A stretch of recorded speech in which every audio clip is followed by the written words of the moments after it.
So a Democrat congressman was caught watching porn on a flight with children on board. Okay, to be fair, the way that's written, devil's advocate always, there's usually children on flights. Okay, this wasn't like specifically a flight that was a school bus, a group of children only, and he was watching porn. And devil's advocate, he was probably sitting next to adults, okay?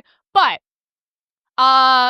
is he on an iPad? He's on an iPad. He's on an iPad with a big screen, with the screen fully lit up, looking at, I assume, like, what's this in? Well, to be fair, looking at porn, he could just be on Instagram. I mean, their Instagram and, X is like hardcore pornography, Instagram's porn, and then TikTok, you can see like a 17-year-old in a bra and underwear getting ready. So I'm like, what is your definition of porn these days? Because it's kind of everything. Look, this is very creepy. It's very weird.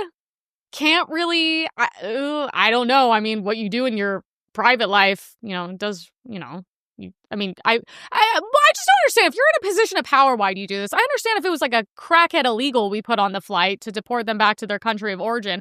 But I'm like, do you ever think that maybe people are watching you? Dude, I would, even if I didn't know who he was, I would still be like, oh my God, this is so creepy, and be sending photos to my friends. I'd be like, this is kind of insane, right? So maybe let's not do that. And then we have more Texas Democrats with prostitutes and porn on Instagram.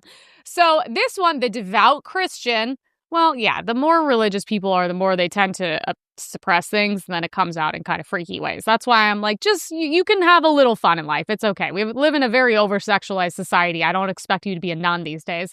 So he's the front runner in the U.S. Senate race in Texas. He's been caught following prostitutes and porn stars on Instagram, including one who flaunts herself as bisexual Latina cyber slut. Whew, Jesus. These are both Democrats, okay? But at the same time, I know everyone's gonna be like, well, what about Matt Gaetz? Blah, blah. Dude, I'm actually, okay, first guy, he was old, kind of creepy. This guy seems a little bit younger. I'm surprised he doesn't have a PR team that's like, maybe you shouldn't follow bisexual Latina cyber slut because you are running for, a large position that would entail as a devout Christian. That's not a good look. I would be like, that's not a good look.